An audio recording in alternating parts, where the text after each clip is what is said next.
I found out fairy penguins are real. They're blue penguins. They're like this tiny, real cute. Aw, dude.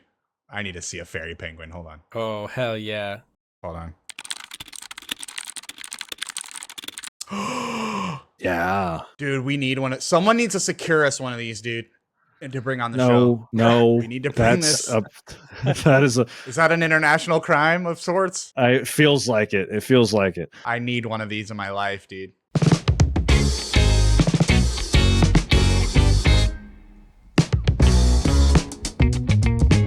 Welcome to the Content Mill, the show where four creators from four corners of the internet all get together to talk about what we are playing and what we are making. I am your host, per usual, Gianni, and with me are my three incredible, handsome son of a gun co-hosts. I got first, Nate, Heroic Headgear. How the hell are you, Nate? Handsome and incredible? And a son of a gun. Flatter me. Son of a gun. How you doing, Nate? How you doing? Well, last time we talked to you, since the last time we've talked to you, you celebrated a little birthday, big dog. How was that, man? 26, and my bones are aching. Wait till you hit 30. Yeah, it's just gonna get worse and worse. Yep, Sure is. Awesome. Well, happy belated birthday, Nate. The pod would not be the same without you. So happy birthday to you, man. All right, before I cry, next we got Phil, Mr. 70% complete. How are you doing today, sir? I am doing great. I am less than 24 hours away from rendering out the Avowed video for the first time. So we're cooking, my guy. Like, wow, I'm feeling great. Cooking.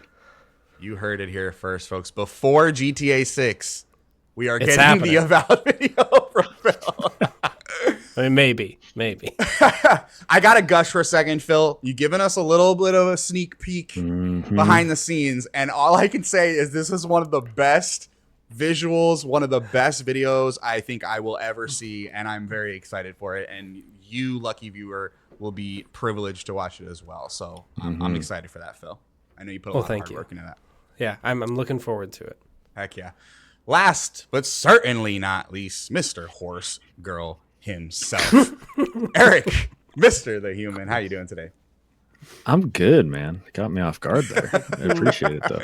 Don't think we forgot. I'm used to fucking Cog calls me Mr. He calls me Horse Boy. Horse Boy. And I was like, it feels derogatory when you say it like that. It sounds a few other connotations. For yeah. Sure. No, I'm good, man. I'm excited to talk about, like, this is a fun little catch-up episode that we're doing. But how are you, Johnny? I'm good. I'm doing great. You know, we were talking in the pre-show.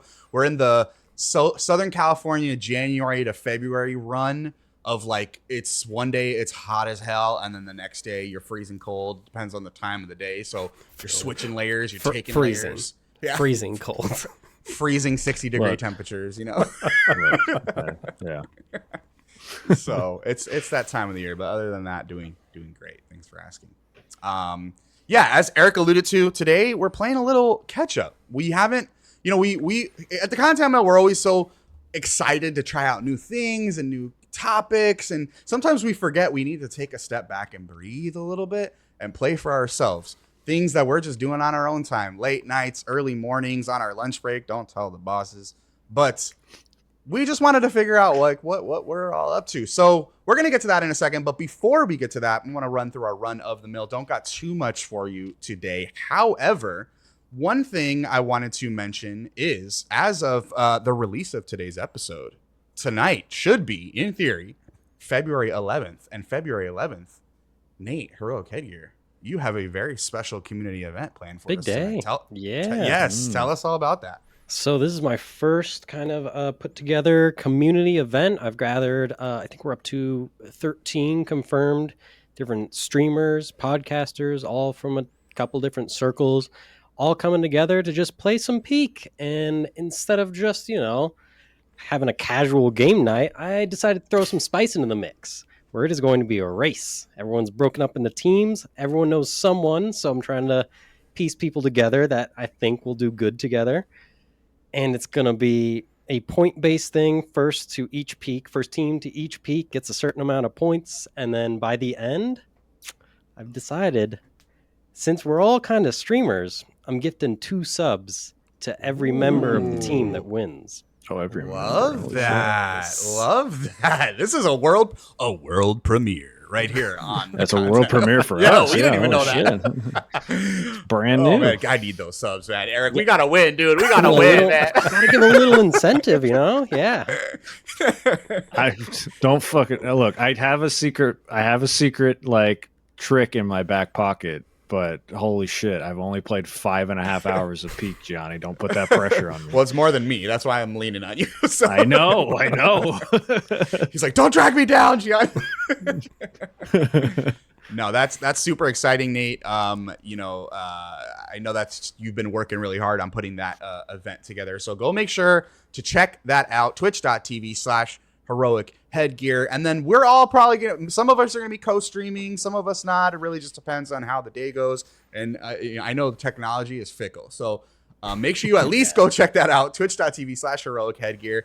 And then if we are co-streaming it, it'll be on my channel, it'll be on Eric's channel, it'll be on a whole bunch of the homies' channel. Yeah, you know it's gonna be on mine. Yes. Make sure you give everyone I'm not follow. gonna miss the opportunity. Yes, exactly. Make sure you give everyone follows and check out what all the homies are going to be doing. It's going to be a really fun time. Other than that, though, one thing I wanted to point out is since the beginning of the year, we have dropped our what episodes have we dropped this year? Where are we at, fellas? I think we dropped our Metroid Prime video with the homie Cognitive Clips. Today's our 2nd episode. But one thing, little slight tease, I don't want to give too much away. We're going to be playing around with some new formats for shows. We're going to be trying some review content. We're going to be trying some one-offs. We're going to be trying some little shorts here and there that are going to be exclusive to the YouTube and TikTok channel and short form content. So make sure you keep your eyes peeled for all that new fun stuff. It's not just going to be these podcasts, although this is our bread and butter. We want to make sure that we're coming to you guys where you want to be met. So make sure that you keep your eyes locked on the channel for all that. But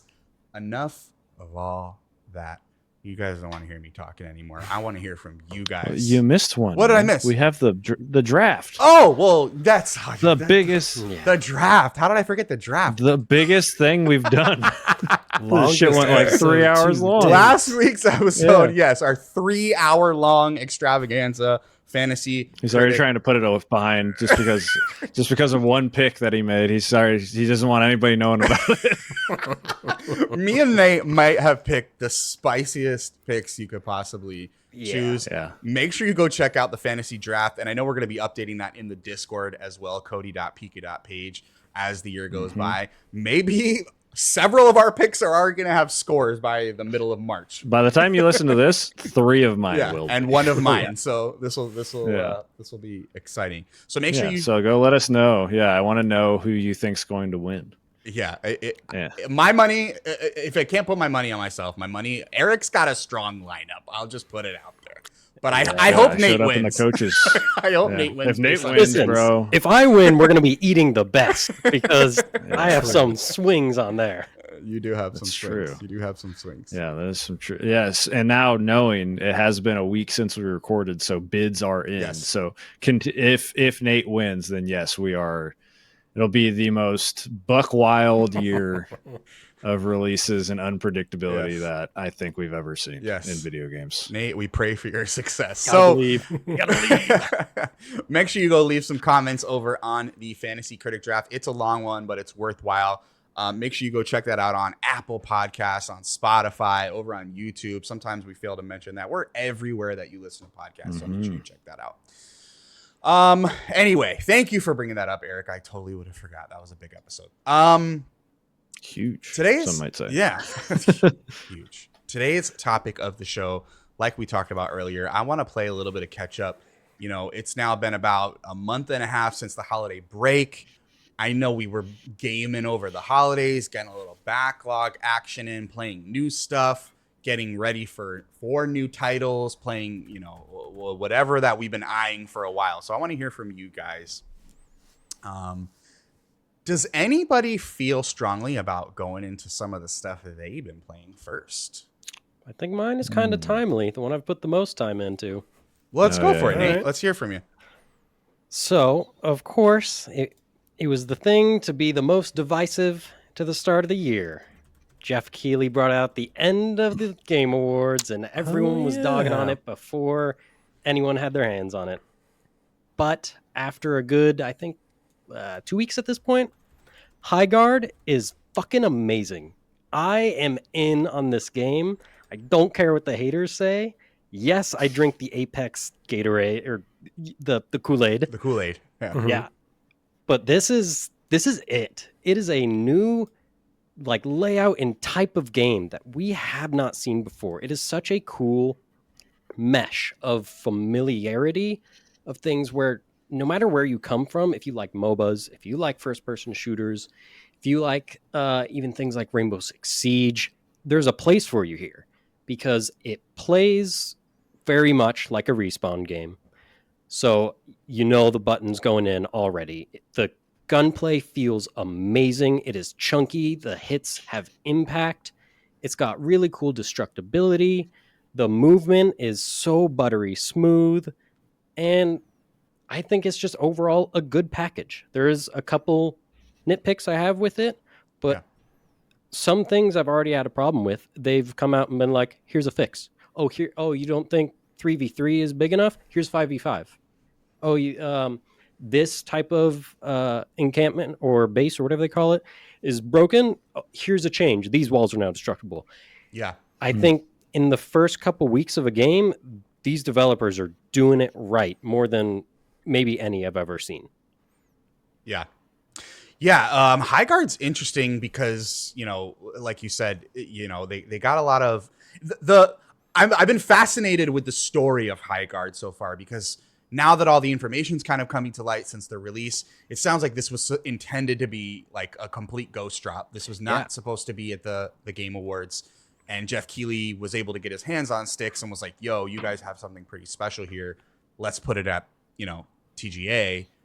And it kind of was one of those things where when it happened, it almost felt like it worked against the game because people were like, why all the radio silence after, Game Awards was December 10th or 11th or whatever that was. They talked about a release on January 26th. And it almost kind of worked against it. And I think that negatively impacted. I know there's been a little bit of drop in the player count since day one. But the people that are it went from 100,000 to 7,000. Yeah, I think, a lot of it of a drop. Yeah. The people that are liking it are like loud about liking it. You know what I mean? Yeah. So it's good to hear that you're having that experience. And to your point, I know this is all a lot of former Respawn developers. What's the name of the new developer? Wildlight. Yeah. So I would assume it's gonna perform pretty close to like an Apex Legends, Titanfall.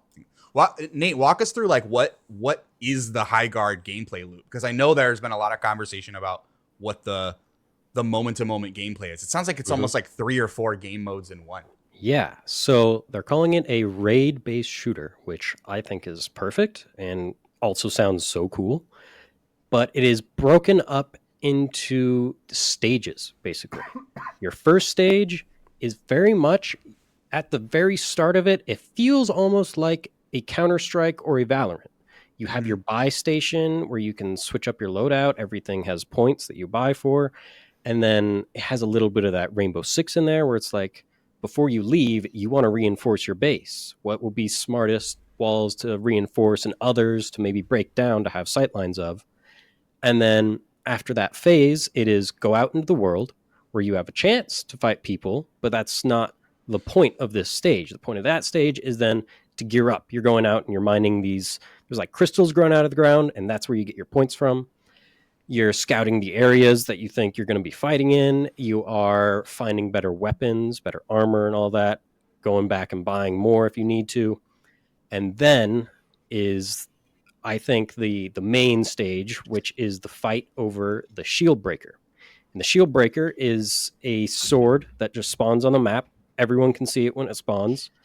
And that is where the teams are going to converge and have their fights, because whoever grabs the shield breaker then wants to run it or ride it to the enemy base, where there are certain spots around the enemy base that you can plant it to then open it up to then start the raid and go into the enemy base, which is then the next stage. In there, it then turns into like a kind of search and destroy game. There are different bomb sites within your base, and the point is to plant bombs, destroy those generators and stuff, whatever they call them, and it's all point based. So if you destroy one of the minor ones, you get 30, and if you destroy the major one, game's over. It takes a lot longer to plant and a lot longer to defuse. So a lot of the time people will go for that, it'll get defused, raid's over.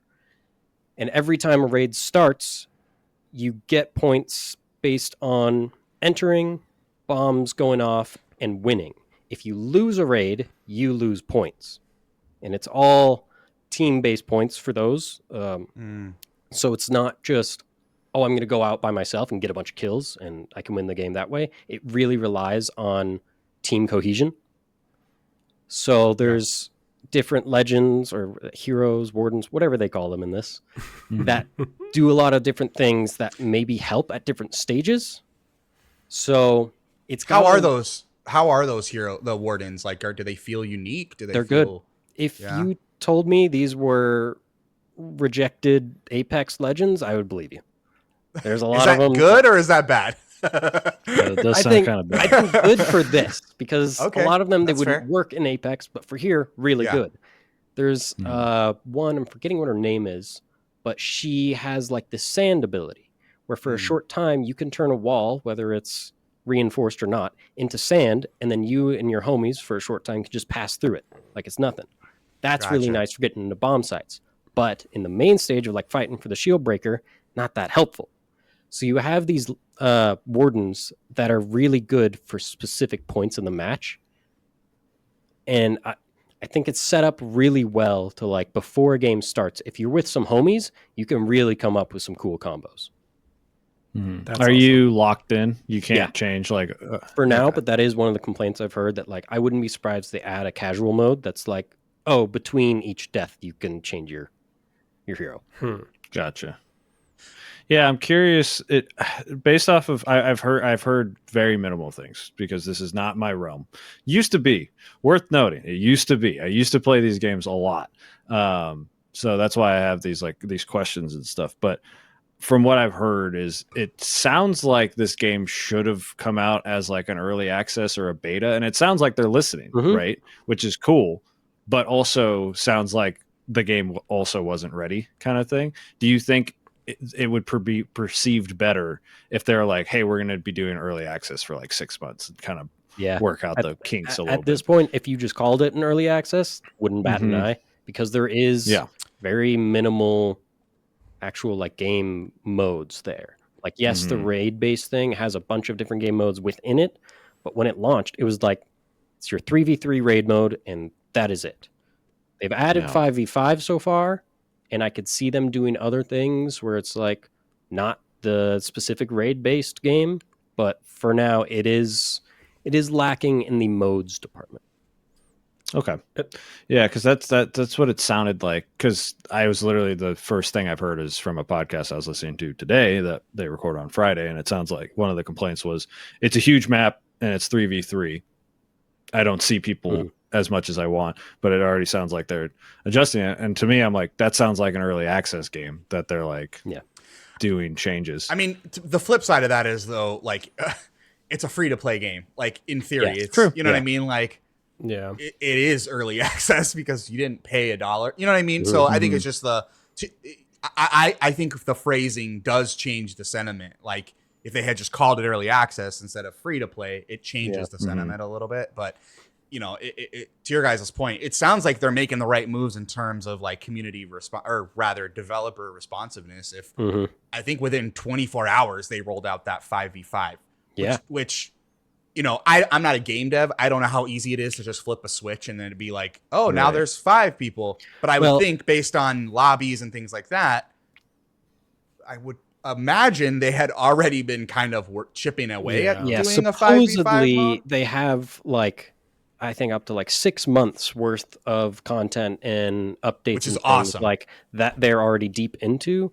Yeah. So I imagine as these complaints come up, they'll be like, "Oh, we know," and have a fix for that very shortly after. Yeah, they can pivot. How long are the matches? It really depends. I've had some that are 8 minutes and others that go over half an hour. Okay. Yeah, that this sounded with like the raid gameplay and the different phases. I am imagining a 45-minute jaunt. Like I'm imagining That's what it sounded a like. to me, Dota too. match to me more than like a PvP match. So Right. 2 I had just over the weekend. There was one where we go through the first stuff, gearing up and all that. Before we even get to the shield breaker, our teams run into each other while we're all just out looting. We wipe the floor with them. They have to respawn back at their base. Shield breaker spawns. We're already out there. We grab it, meet them back at their base, break in with no kind of fight or anything. Like they didn't really push back. Break in, find their main base generator, blow it up on the first plant. Game's over. I think it was like 8 minutes flat. But then I've had others where it goes back and forth.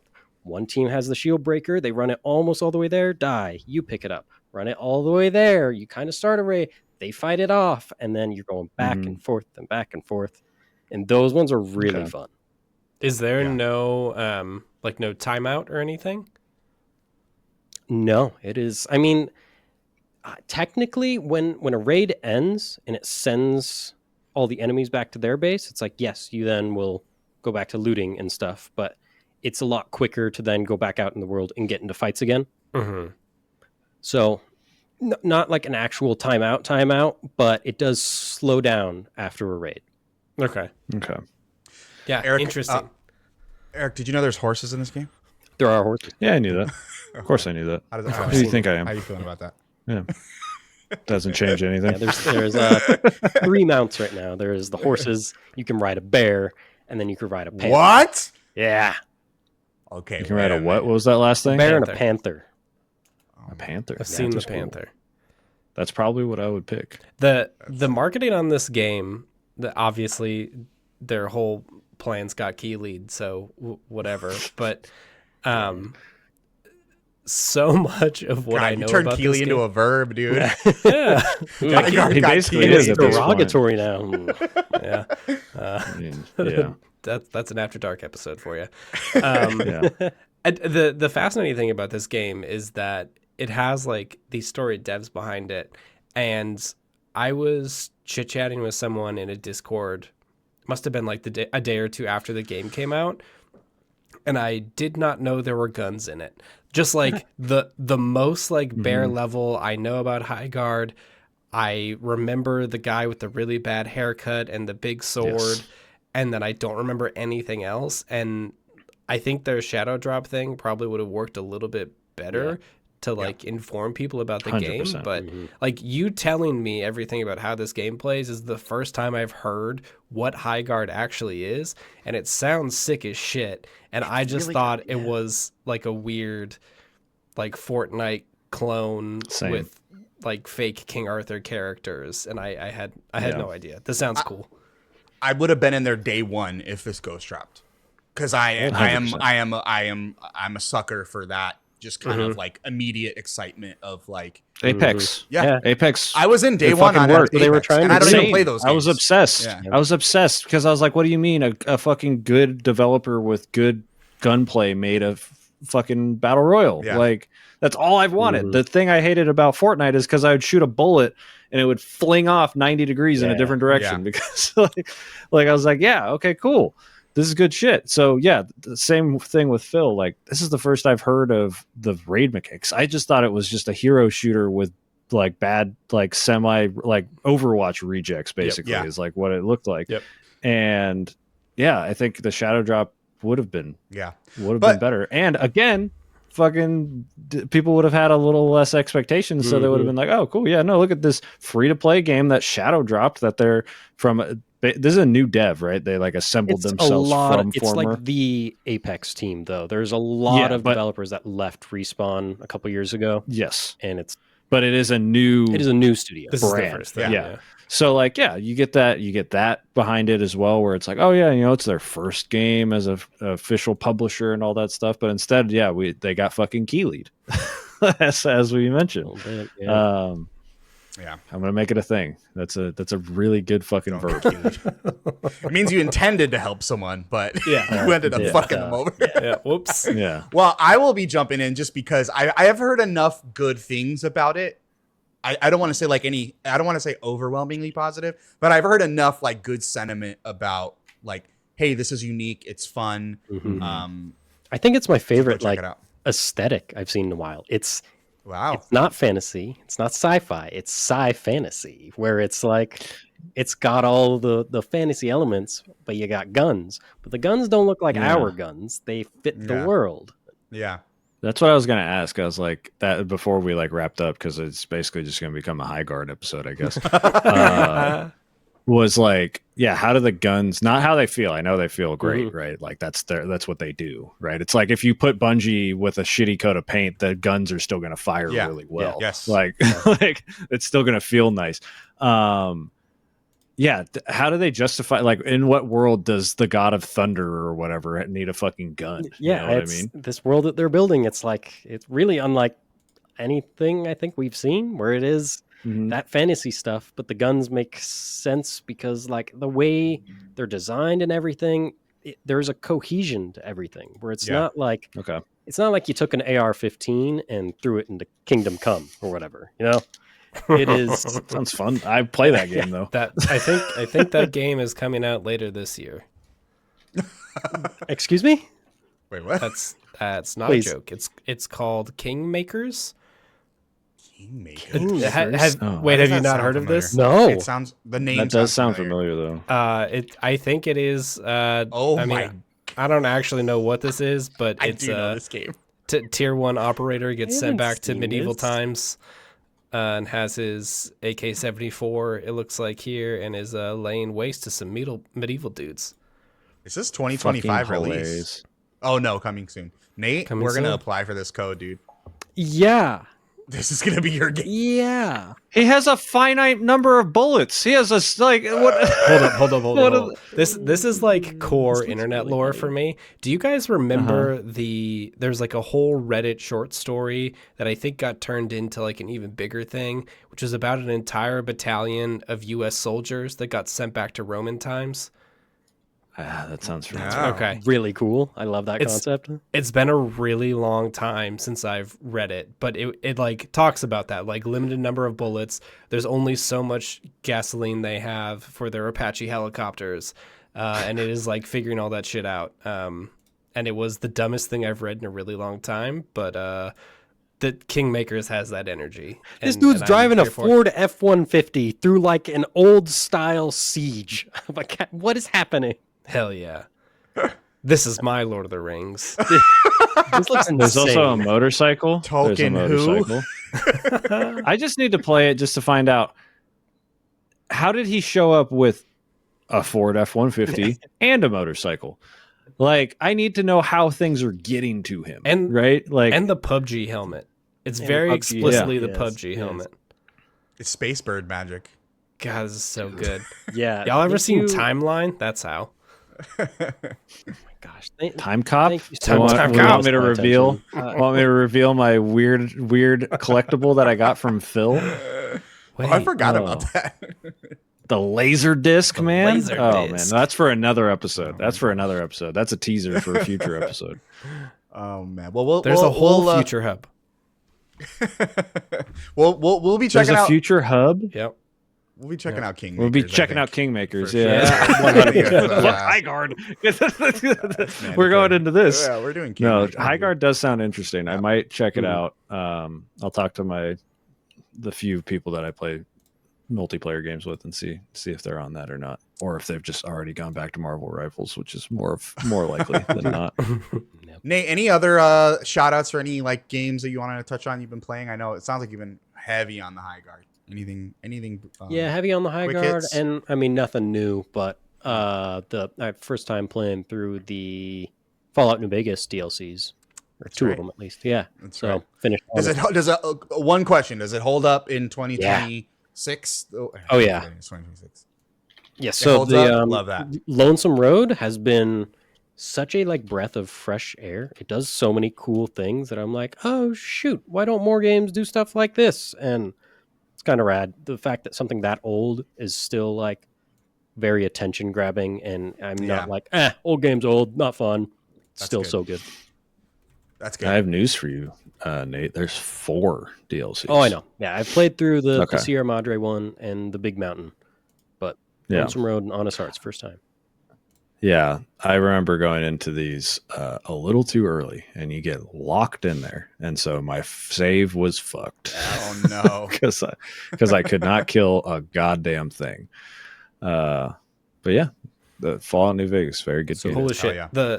The ultimate bundle of New Vegas currently is $6.59. Yeah. Do it. Do I already have Do it? it. This is the weird part of my gaming history where I just simply never played the DLC for any of these games. Like I never played any of the DLC for any of the Fallout games. I never played it for I don't think I've played any of the Mass Effect DLC. Like it was just this weird window where I just never bought any of that stuff. Like I have not played Shadow Broker or like any of that stuff. So I should probably go back and see some of this because I loved my time with New Vegas. It's kind of fucked. You can buy the entire Fallout franchise right now for like $77. I just saw that. Mm-hmm. Hell yeah. That's wild.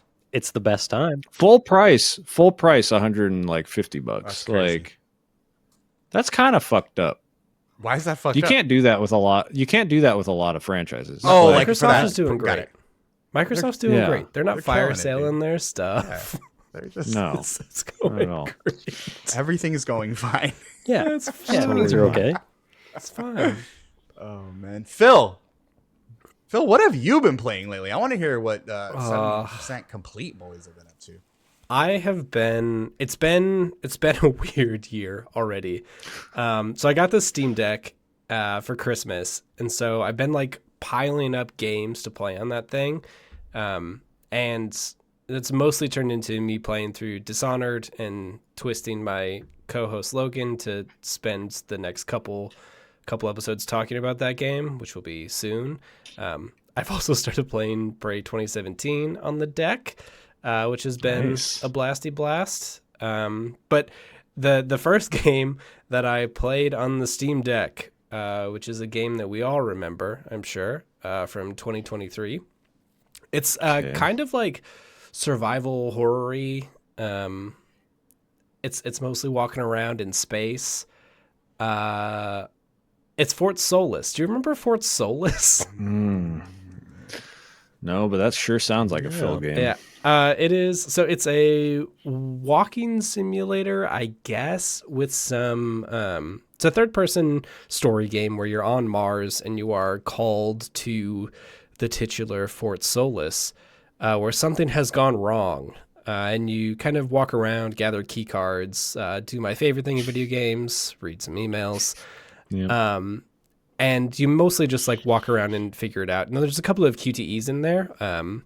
And the thing about the QTEs that I really like is that they are basically you're failing forward. Like there are no fail QuickTime events. Oh, nice. So you either hit them or you don't, and the like ultimate outcome of the interactive scene is the same. It's just kind of the flavor for in between.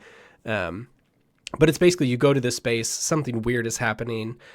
Troy Baker is there doing his best serial killer deal. He's actually really good in it, which I appreciate. But it's just this like little tiny story. I think it's like 4.5 hours is how long it took me. Oh, that's not bad. But it's like spooky atmosphere, incredible voice acting from the three people. The station is like really immaculately well done. Like each of the rooms has like it reminds me of the level of production design in something like Last of Us, but the game is so small in scope that they're able to get away with it on like a small indie team. This game kind of just like came and went. It was like not a big thing. I think it's like in the 70s on Metacritic or something. Yeah, it's some mixed reviews on Steam as well. So I think the first mistake was coming out at around the same exact time as the Dead Space remake, which did not help for space horror. Well, my first thought was that just looking at these screenshots, because I remember when this was announced now. I remember this game. it looks like someone made a Dead Space game prior to finding the monolith. It Yep. looks like with the lighting, good- the that's cool. character Yep. models. It looks like a pre-apocalypse Dead Space game. Yeah. It's a cool concept to think about. And it's like it's a cool thing. I enjoyed it. It's like it truly is like even on the deck it was running really well. There was some setting stuff I had to do because the AI upscale was making text unreadable. But otherwise, good old AI upscale. yeah. But it's like really well done. Like the motion capture is incredible. The voice acting is really good. Just the walking around is nice. There's some complaints. He's got a good walk. I'm looking at Yeah. the trailer. Like, yeah, he's like got a good good walk. like the like his movement swagger seems kind of very real. movement. Yeah. Yeah. There's like a good the end is very abrupt, but the like last sequence is great. And even playing this like handheld in the middle of my fully lit kitchen at 1 p.m. in the afternoon, like there were moments where I was just like, "Ooh, I don't like this." It gets spooky. It's good. I really enjoyed it. nice. Yeah, it looks neat. What do you think? Because it's sitting at a 60 on Metacritic. What do you think? It sounds like some story pacing issues might be what's holding it back. I think that this is probably like just a thing of expectations more than anything else. Like there's no combat. There's no like there's incredibly minor puzzles, if you want to call them that. It's mostly like button presses and stuff. Like Yeah. it really is walking around an incredibly well designed space and pressing A on stuff. And like Yeah. the story is pretty good. The world design is really neat. Like there's a lot of cool stuff going into what's going on in this world and why it's happening. But I think it's mostly like lacking in the actual Yeah. gameplay bit. It's kind of like, I think of games like Dispatch, and I'm like, thank God it was marketed and explained as thoroughly as it was prior to launch. Because if I went into that game blind, expecting like just like engaging gameplay, I would have been disappointed. Yep. I think what Dispatch does very special, they really hyped up that kind of aspect of it, and that's what did it so many favors. This might have been the opposite thing. Because again, Yep. you look at this and it looks like a full-on sci-fi action game. So maybe Yeah. It does, yeah. to your point, it's just the expectations you're going. There is not a sprint. There is Right. you walk a little bit faster. Right. Like that's Right. that's the There's- kind of game it is. Jaunt. That's a good descriptor of that's what kind of game it is. You have a jaunt button, Yep. not a run button. Yeah. That is it looks interesting. It felt like I was like expecting to go to the page and it was like half off, right? It feels like one of those games where it's like, oh yeah, it's just always 50% off. It's still full price right now. Yeah, 25 Come on, bucks. guys. Yep. Yeah. I think I did pick it up in a deal, which is why I grabbed it. Yeah, I'm sure it goes on sale for fairly regularly, but it feels like one of those games that should just be always on sale at sale. this point. Yeah. So, Phil, is it one of those like you are walking around and discovering a story that's already happened, or are you playing through like big events that you're setting off? No, so you are responding to a distress call that was sent out, and it is like very much shit is happened. It has just happened. Like you run into people who are actively not okay and will be very not okay once you interact with them. So it's like really happening right now, which is like extra spooky because you find out pretty soon that you are not alone. And it's not like who knows where it's going to pop out and get you, but the menace is definitely there. And once he taps into your radio frequency, then it's like fully on. Yeah. Okay, Nice. Yep, it's good. And I'm a sucker for key art, and this is another one with really good. Yeah. There is currently an Indica Fort Solis bundle as well. Sure So is. that gives you Oh, wow. any idea of what kind of game this is, I'm assuming. Yeah, They wouldn't bundle Similar that together vibes. for no reason. Yeah. a little Check less that one religion in this one, but Oh, No nuns. No nuns. but it does look as good as Indica does. So you know. Oh there's that. well, Indica's like I felt like Indica was such a sleeper pretty game. Like it looks great in trailers, like graphically speaking, but unless you're like really in it, like there was so many moments where I was going, man, this is a beautiful game. You know what I mean? So if it looks even close to what Indica looked like, I'm sure it's very pretty. Yeah, sure. yeah, and that was on the deck. It looked nice on the deck. You know, Nice. like Yeah. that's feels good. Yeah, heck yeah. Speaking of games that how are you enjoying your Steam Deck?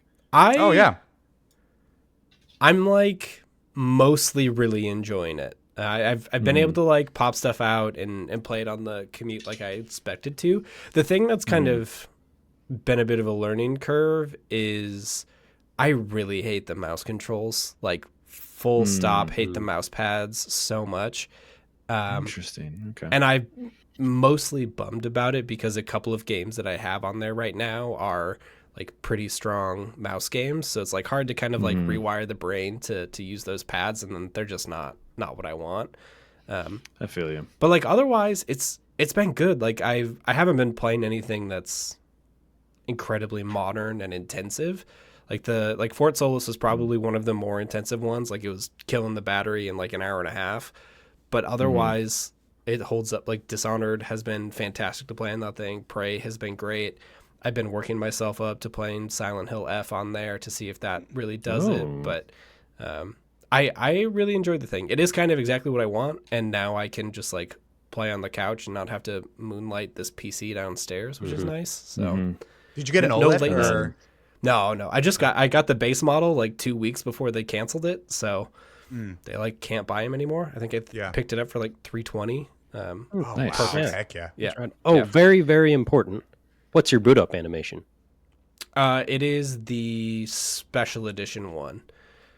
Nice. Oh, could you tweak the boot up? I didn't even know that was a thing. Yeah, you can buy when you buy a Steam Deck. If you buy it officially through them, you get like an absolute fuck ton of Steam points. Yeah. So you can buy like basically all of the stuff, like all the boot ups and everything like that. Yeah. There's a fun one my buddy has that it runs through all of the classic console boot ups. So it's got the original Xbox, the PS1, the GameCube. Oh yeah. There's a lot of modded ones you can do. Nice. It's very cool. Yeah, I still plan to get a Steam Deck once because I just feel like I'm so late in the cycle at this point. You know what I mean?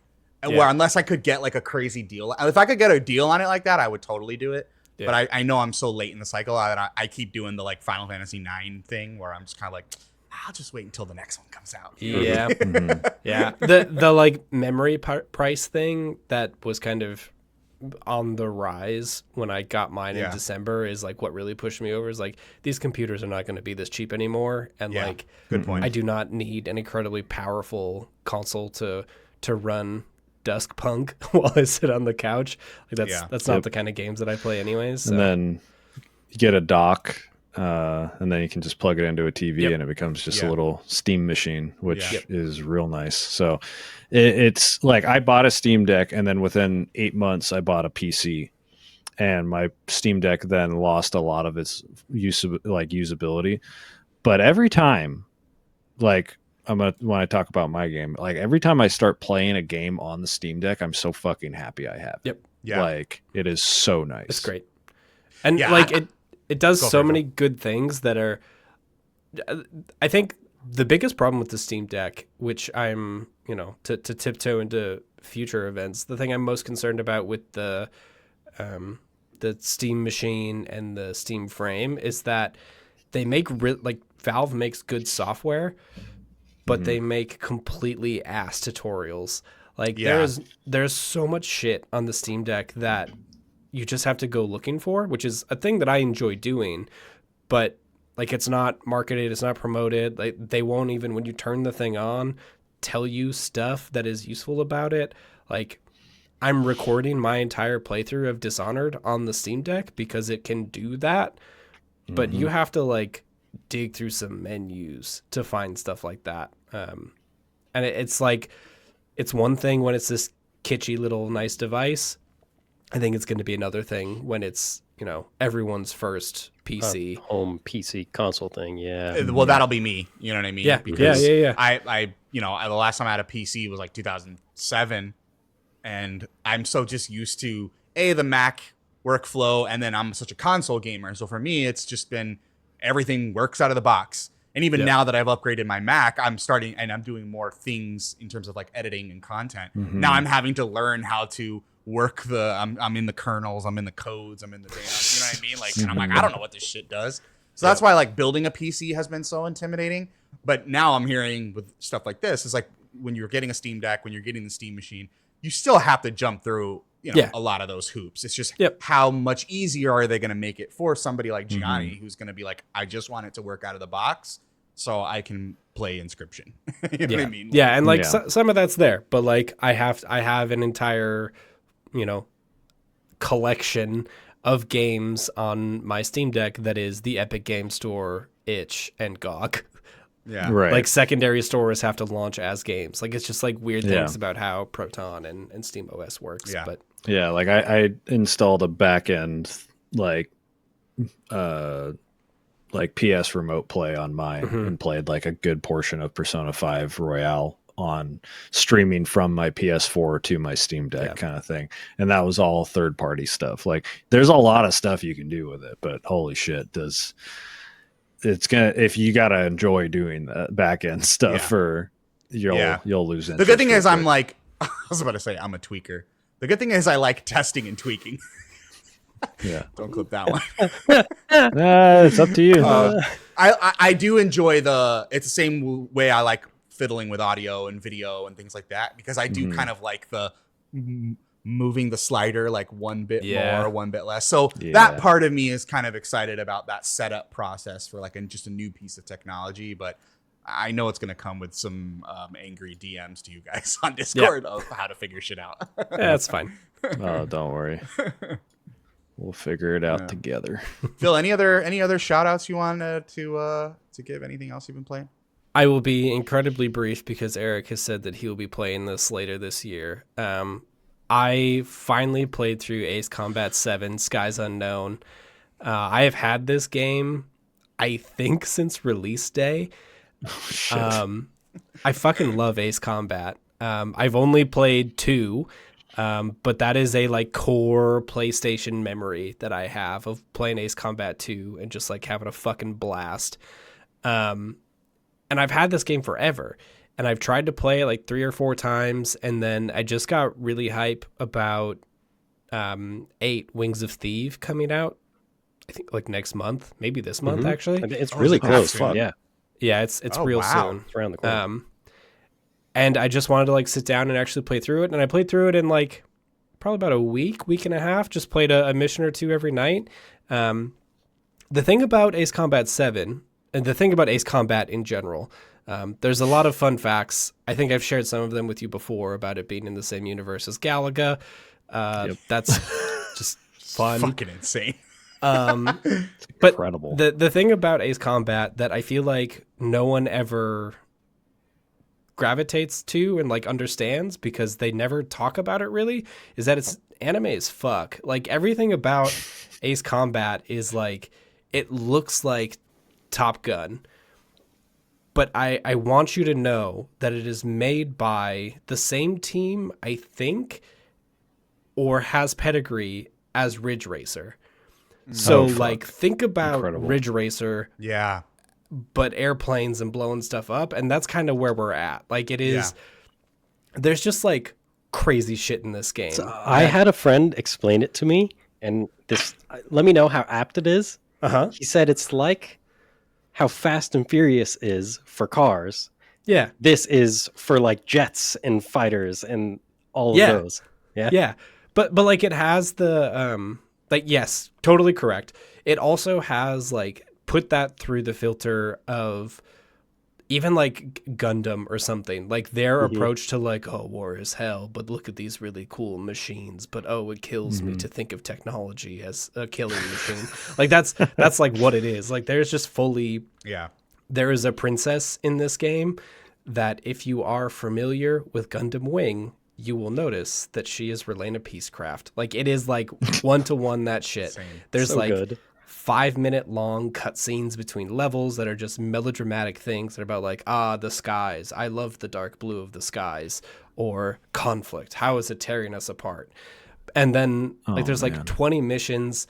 The planes are super cool. Each one of the missions is like pretty different, which is also really neat.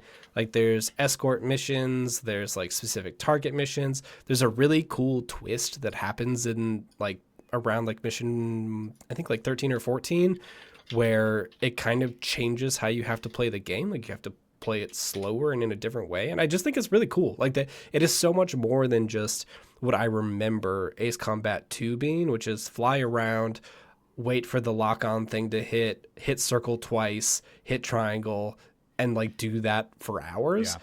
And like there's still that, but also there's a lot more to it. And the last level is fucking bonkers, like as a concept. Yeah. Yeah, Ace Combat is one of those funny ones where, like, when I saw the Ace Combat 8 trailer, I remember going, like, I don't think this franchise, that as a person who's in the game zeitgeist, I don't think I've ever seen footage of an Ace Combat game. I've just seen the cover of every Ace Combat and go, yeah, I know what Ace Combat is. Nope. You know what I mean? You don't. So when I saw the trailer for Ace Combat 8, I was like, what the fuck is going on in this game? It is like an anime. Like, it's crazy. So that's why when you said you were playing Ace Combat 7, I'm like, there's a part of me that's like, do I check out an Ace Combat game? You should check it out. I did not realize all that melodrama and all that story craziness was there. Like I said, I was just kind of like, I was watching the trailer. I'm like, I don't think I've ever seen footage of Ace Combat. I just thought I knew Ace Combat because I've seen the cover of every Ace Combat since the PlayStation 1. You know what I mean? Yeah. No, like the opening levels of that game, you are flying for a wing of convicts that have been pressed into flying for the, like you are, it is Con Air, except you're flying fighter jets. It's so bonkers. I think I'm breaking out the flight stick. Oh, yeah, shit, dude. Yeah. What's the my co-op scenario? Is there any multiplayer co-op? So I know that there is multiplayer. I don't know if there's co-op. I'm not sure. I doubt it, but there might be. There is like a whole like Steam page says online PvP is the only multiplayer. Okay. Yeah. But I'm pretty sure, because I was looking up bad news, that there is not a release date for 8 yet. It just says 2026. Why did I think that was so soon? I did too. I want to say I heard the exact same. Ace Combat 8 does have online co-op. Fuck yeah. There we go. Boys, so we're taking to the skies. We're taking I'm the very skies, excited that this isn't coming out soon, because I'll talk about the game, one of the games I'm streaming, but I think the alternative slot may end up being Ace Combat 7. It's so good. Because if there's one thing I do like talking about and talking over things, that is animes. So, holy shit, talking about a flight anime like that has fucking Gundam vibes sounds like a good time. Like and I already bought the game last time we talked about it for $5. So it's like literally, I cannot impress upon you enough. The entire story of this game is about the power of the human pilot versus the drone. Like it is like the most anime shit of all time. It's so rad. good. And it's like, it is anime. Like I will say that it is like, I suspect it hits better in Japanese is what I will say.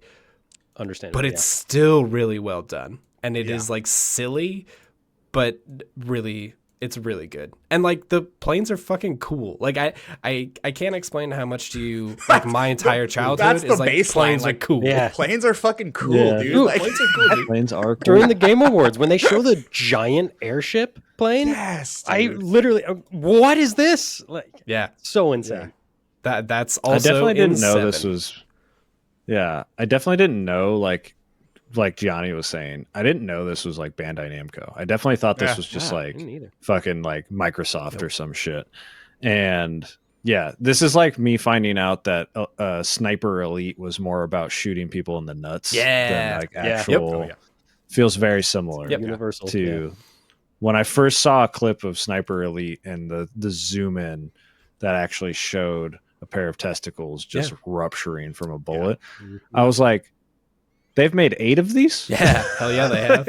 Yeah, they do. It's been 8 that of good from the those beginning. and 4 zombie ones too. Yeah. Oh my god. That's Jesus. real talk. That's- The Zombie Army trilogy, very good. Oh my played god. through all Can of you that kill sounds Hitler in great. that one too? Yes, it's zombie Hitler. Hell yeah. Hell yeah, dude. Yeah. It's good stuff. Kill him twice. Well, Fuck yeah, dude. I'm definitely gonna I'm definitely gonna check out Ace Combat 7 before 8 comes out. Heck yeah. How long do you think it is, hours wise? Probably, I think around 14 is what I had. Okay. I was playing Cool, on we like knocked that out in easy 4 mode, weeks. but it's Yeah, baby mode, my favorite. yeah, it's great. Like you'll be in and out of these missions in like half hour to 45 minutes usually. Beautiful. Heck Eric, when you're not shooting people in the nuts, what are you playing? What have you been up to? I'm never shooting people in the nuts. Thank you very much. I've never played a Sniper Elite game. I've just seen clips, gotcha. Johnny. I don't know how many times I have to tell you. I was broke for 10 years and could not buy video games. That's I played like one. I put Destiny, the first game, in my PS4, and it did not come out of there for the longest time. Like, It's a pro Same, it game. was the dude. only game I Yeah. played. That was me with Skyrim. I get it. Yeah. Yeah. Okay. I have been playing 3 games since the beginning of the new year, and I'm going to talk about the 2 that I'm playing for, one for stream, one for short game long talk. I'm not going to talk about those too much because I only streamed it once, and I have a whole other podcast that's going to go into detail about the game. So you can go there. But Sunderfolk is what I've been streaming with Chris, friend of the show, the Nerdleys, SJ, Saucy Jack, and Rex Dart. We've been playing. It is cute D&D with little cute animals, and you basically, it's like Jackbox D&D where you just, everyone gets their phone and controls what they do in the game. It's very cool because it's like basically you just move around, you do your action, and then you pull from your deck of cards that basically is a +1, +0, -1, -2. And as you get further and further in the game, you get to customize that deck. And you always have to have 5 neutral and 3 positive, 3 negative. But then you can make it like, oh, you hold the -2, but you get a shield now instead. Like you get 2 levels of shield, or your neutral now gives you the ability. Like my favorite one is I get throw. So if I'm playing the Berserker, which is a polar bear, which is fucking sick. If I roll a 0 or pull a 0, I get throw. So then I can hit the guy with a giant hammer and then throw them like two squares away. It's very, very fun. On top of that, you get to develop your own relationships with characters, because when you go back to the hub to do after missions, you get to go and you get to talk to 3 people in the community, and they're all very cute animals. Amaya, I will die for this fairy penguin. It's fucking adorable. And I found out fairy penguins are real. They're blue penguins. They're this tiny. Real cute. She has 1 arm, and I will die for this fucking penguin. I need to see a fairy penguin. Hold on. Oh, hell yeah. Hold on. They're great. And it's been a lot of fun. We've done it one time, and yeah. Dude, we need one. Someone needs to secure us one of these, dude, and to bring on the show. No, we need to bring this. That is an international crime of sorts? I don't know. It feels like it. I it need feels one like of these it in my life, dude. Well, if you want to see one, you can see me talk to Amaya, my adoptive daughter, in Sunderfolk on like every other Wednesday. Perfect. But yeah, it's been a lot of fun. We like played it for like 4.5 hours, I think, because we just didn't want to stop. Hell yeah. And our team is the Taco Tourage, because we're all named after Taco Bell items. I love that. I noticed this. Hell yeah. Yeah. We have Saucy Jack is the reason for this. He named his character. He always names his character Beef Supreme. Could not fit it all the way in, so he is Beef Supreme. Nice. Even better. And with that, I had pressure. I was like, I don't know what to fucking name my character, so I was like, Crunch Wrap. We're gonna go with Crunch Wrap. And then I'm the Berserker, so it's Makes the sense. Crunch Wrap the Berserker. Yeah. And then Chris has the best name. He's the Pyromancer named Baja Blast. Yeah. Oh my god. It's just so fitting and perfect. Like, yeah. And then a very clever one that doesn't make sense right off the bat is Rex, our ranger, is Sin Twist, so it's Cinnamon Twist. The reason it fits so well is that his character is like an antelope with curly holes. Oh, nice. So Okay. it looks like cinnamon twists. It's real good. So we're the Taco Tourage. Hell and we also had a bunch of bugs named after Taco Bell sauces help us out. It was a good time. It's a lot of fun. And also, there's been some inappropriate naming of buildings in the, Of course, in the hub. D&D type Sokos. game. Yeah. Always, yeah. Yep, it's been a lot of fun. So come check that out. But go play it. Honestly, like it's a full price game. It's expensive, but only one person does have to pay for it. You can play it couch co-op. You can play it streaming it on Discord like we do. It's just a lot of fun. And That was it's what so was nice. lost on me was I didn't realize that you only need one copy for everybody to play. Yes. That's That's really huge. cool. Yes. I love this like yeah. climate that we're in of doing the buddy passes. I think that that's such a. Mhm. I know they didn't call it a buddy pass, but like the It Takes Two, split Mhm. fiction. I think Reanimal's doing the buddy pass, which is really exciting. Oh, nice. Ghost Yeah. Recon has it, which is cool. yeah, Huh. I Oh. love that system, dude. Yeah. The my favorite thing about the whole game fucking I just saw the message. My favorite thing about the whole game is the fact that when you go into a mission, you can equip like so far this is very early on. Very early on. We only have like one I'm trinket gonna put it available on to screen us for and then reference, just so yeah, everyone yeah, sees. yeah. Yeah. I don't want to commit a crime to get a penguin on the show. Come checking on, on it. dude! It might be Look at worth that it. little penguin, dude. You want, okay? Come It doesn't have to on. be, you know what? Doesn't have Dude, to be a imagine the crime. next episode. Yeah, imagine the next episode of Guys. I have a special guest. Who knows? There's got to be a Oh my service God. out there, right? Somebody that handles There's penguins. We gotta can be. rent a penguin for a day, right? You gotta rent. It's a fairy penguin. Oh, I didn't even know they existed until 2 weeks ago. Gotta be Least able to rent a concern. penguin. They're fine. Yeah. We can get one. We're We get one. It's fine.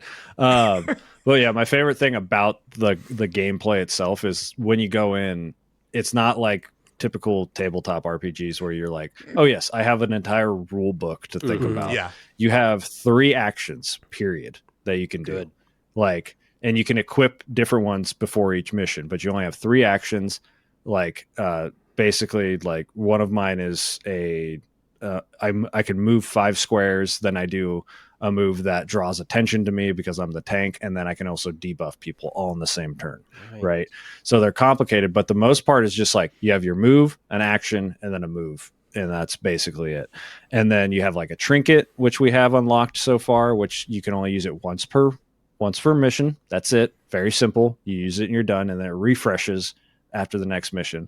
And it's just so simple. It's so nice because that's my least favorite thing about D&D is like if I don't pick a fucking barbarian, I have to think 10 minutes about my turn. Yep.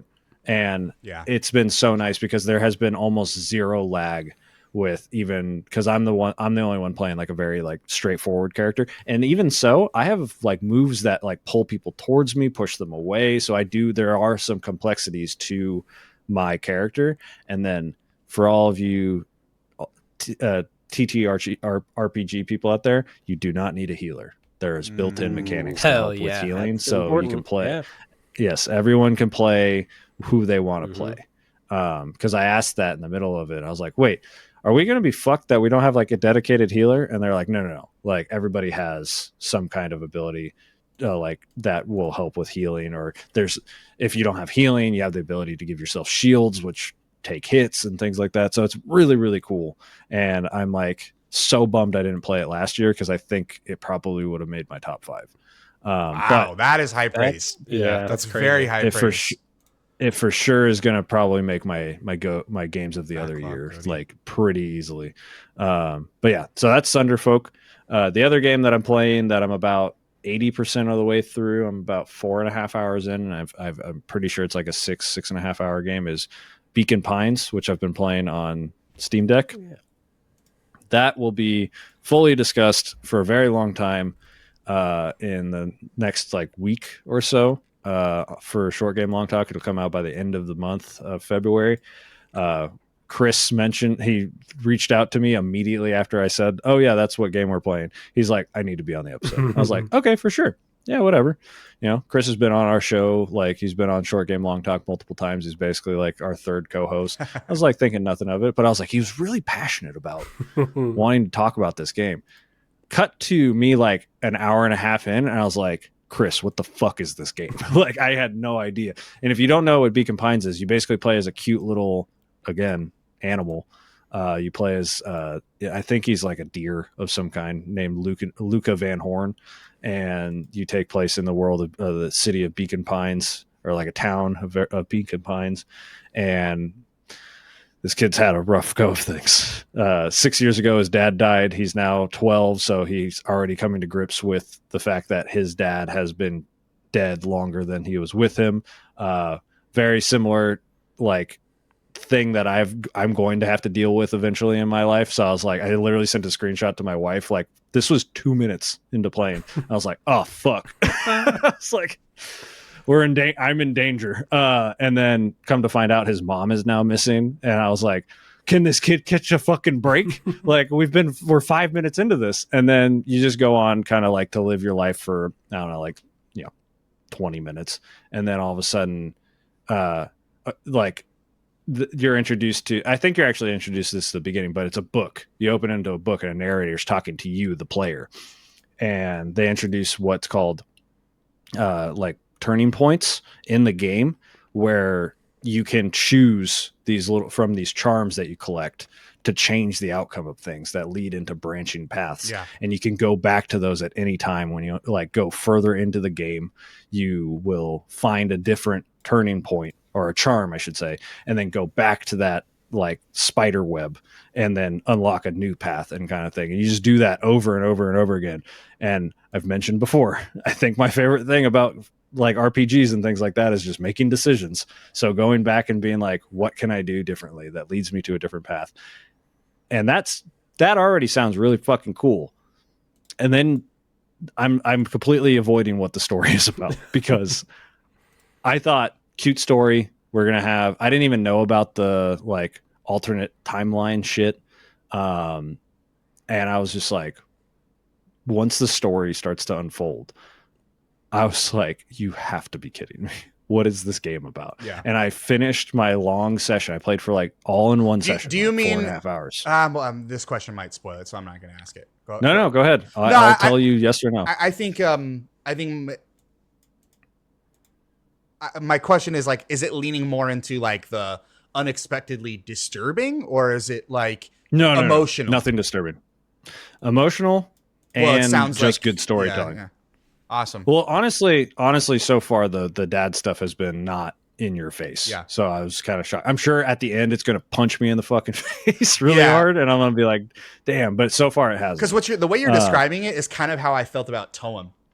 Where Toem, oh, I can't wait to play that. Yeah, where that's on our list. Have you played the original? Have you played Toem 1? Nope. Okay. Mm-mm.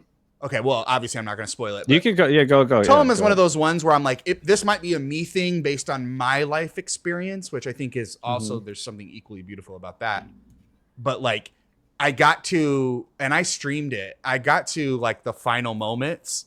Same thing with Hades 2. I got to the final moments and I was like, like I'm weirdly emotional right now. Like, and I didn't feel that way for like the first few hours that I was doing this. So the way you're describing it sounds like the experience I had with Tom. Anyway, I forget exactly the message I sent Phil after I played it for like 4 hours, but basically it's cute animals in a Lynchian world. Yeah. And it is so fucking crazy that's what this game is. Like, you do not know what's going to happen next. And they do such a good job of just placing breadcrumbs that if you remember, which I haven't played in a couple days and I'm beating myself up about it that I didn't like finish it, but I just got busy. You should play it as close together as possible, because the connections I was making at hour 4 that I was remembering from minute 20, I was like, oh my God, this is like stellar. Love shit like that. Yeah. Love shit like that. So really, really cool. 6.5 hours, great on Steam Deck. Definitely check it out. The main game, the game I've played the least amount of actually of these, is a game that Phil, I think, is familiar with just because we listen to the same podcast, but it is 2007's PSP exclusive, Jeanne d'Arc, which is a tactics game based on Joan of Arc. And it is a full-ass anime game, basically, with probably one of the most. I'm gonna send it in the chat. One of the most hardcore covers I've ever seen It's amazing. for a Yeah, Oh, we're yeah. for a obsessed. PSP game. Oh yeah. And you look at it and it's very simple, but I cannot tell you, like, I can't say enough how good the tactics in this is. Where then on top of that, you get a full on like 90s style anime cutscenes in between battles. And I'm only like maybe 2 hours in. I've been playing on my retro handheld. I need to get back to it, but I wanted to prioritize getting through Beacon Pines. And man, it's so good. The main thing about this is that you are Joan of Arc, and you get in this world. Britain made a deal with demons to take over France. In this world, yes, the fictitious evil empire of Britain, basically. And Jeanne d'Arc, she gets a a cuff that is like from the ancient times of when Britain stopped the demons in the first place, and you then like can transform into like an angel, basically like an angel warrior for a couple turns. Worth noting, it's only for a couple turns. And the main like way the tactics game works than other tactics games is when you and the other main characters, I haven't unlocked those ones yet, but I do know in the future you can have a whole party of people that have that ability. Basically, when you kill somebody, you get a free turn. So it's all about using your characters that cannot transform to dink and dunk these guys to low health, and then you just fucking clean sweep with one of the like super powered like angel warriors, basically. The story's really good so far. It's just like literally me and a couple of her friends just charging through and trying to take down, where at the beginning of the game, the opening cutscene, I was like, that's the most evil looking man I've ever seen. And then they show him like reading a bedtime story. I was like, oh, maybe I shouldn't have judged him too harshly. And then like 5 seconds later, he summons a demon to possess the child. I was like, oh, no. Read it clearly immediately. And it's very, very good. Like, I'm so excited because like Joan of Arc is just a cool story in general. And now you throw this like dope ass tactics game in it. It's great. It's been so cool. Yeah, this is one of those games that I like would always see on store. Like you'd see it like Walmart back in the day. I'm like always seeing it on the shelf somewhere, and I was like, that's such a sick. And they this is developed by Level 5, which should be noted. Yes.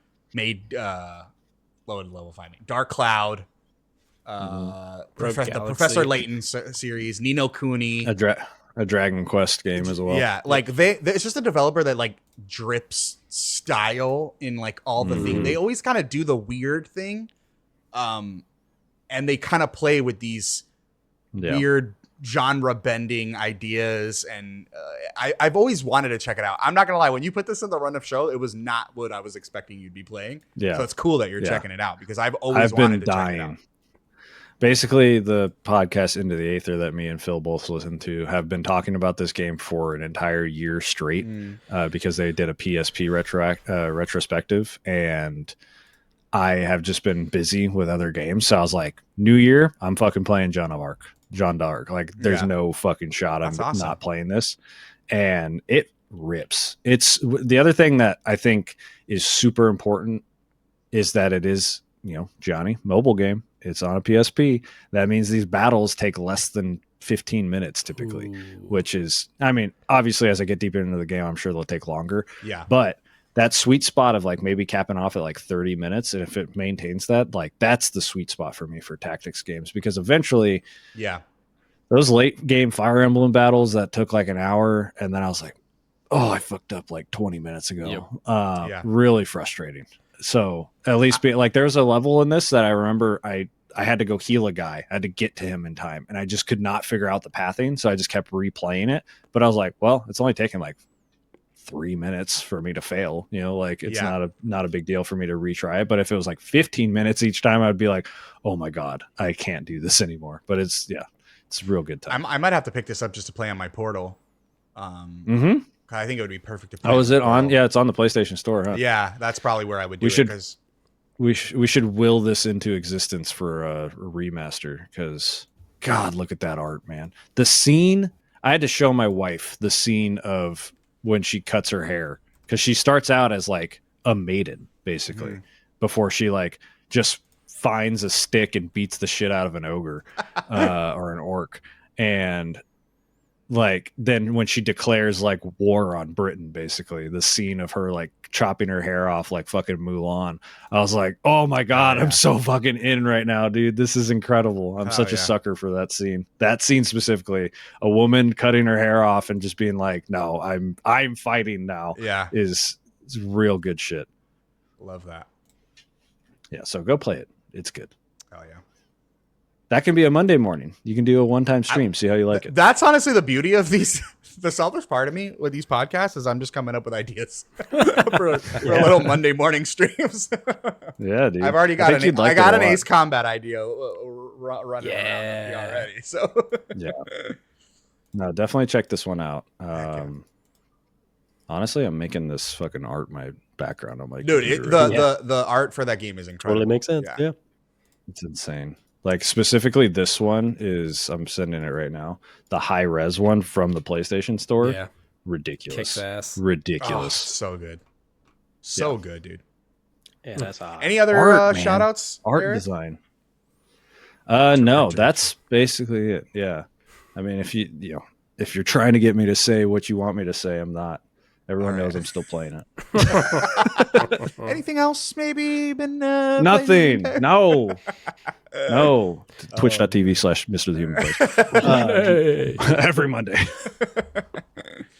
Well, guys, I have been playing a few things as well. We'll start with the earlier one. Over the holiday break, I don't know if I've talked about it on this pod because I just feel like I've talked about it in other places at this point. But I got heavy into the Ball X Pit rabbit hole. Really? Yes, I got heavy into Ball X Pit. Ball X Pit, when it was first announced, I was like, I really enjoy roguelites. I like weird roguelites specifically, and Ball X Pit was just screaming just some absolutely bananas off the wall weird. So I got Ball X Pit when it came out, and it just didn't stick with me the way I wanted it to. I felt like severely, which again is just a mechanic of a roguelite, right? But some games pull it off a little bit better than others. I felt really weirdly underpowered in the beginning to the point where I was like, I don't think I'm making any progress of any sort. But after sticking through it for about, I want to say like 3 to 4 hours, that roguelite switch just flipped where I was like, okay, I'm hooked and I cannot put this game down. Like I played it nonstop. I said in my Game of the Year video, like it literally snuck into my top 10, like right at the buzzer. Are you guys familiar with Ball X Pit? Have you guys seen what the game is, or it's kind of? I've never seen it, but I've heard so many people talk about this game. Same. Yeah. So Ball X Pit is a hybrid brick breaker city builder. And essentially the way that so essentially what happened, the story of this game is a meteor falls onto the city of Balbalon. That's Babylon, but Balbalon. Incredible. All right. Yeah, it falls on the city of Balbalon, and you play somebody in Balbalon who's basically tasked with rebuilding the city of Balbalon. But in order to do that, you have to explore all the layers of the crater that the meteor destroyed in the city. As you're exploring those layers, you're getting resources to basically rebuild your town.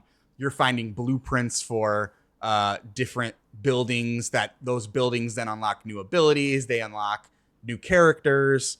That's kind of the meta progression that you're working with in Ball X Pit, is every time you're kind of building it, you're improving your city. It kind of works in 2 phases. You have the city building stage, and then you have the Ball X Pit portion of it. The way that works when you're going through these stages is it's essentially a brick breaker and what you do is you work with 1 or 2 characters. I want to say there's like 15, 16 different characters to get through these. I think it's 8 or 9 levels that you're progressing through.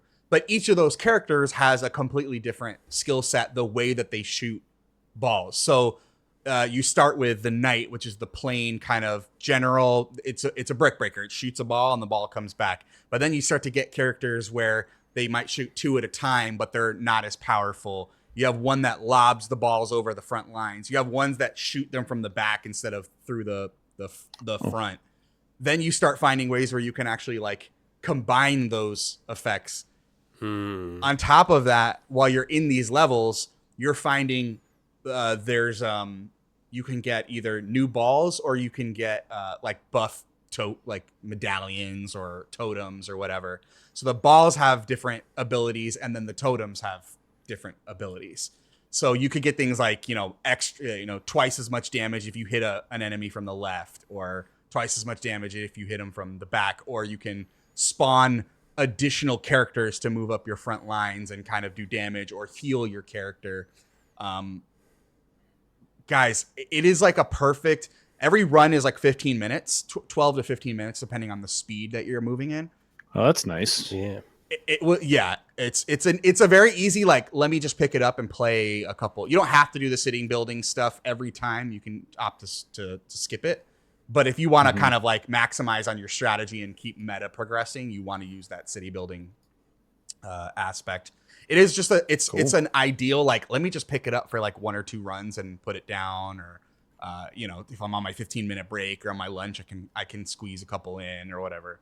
I'm obsessed with this game. They just did the Regal update, which dropped like 2 new characters, a couple new buildings for the city map, some new like totems and buffs, new balls.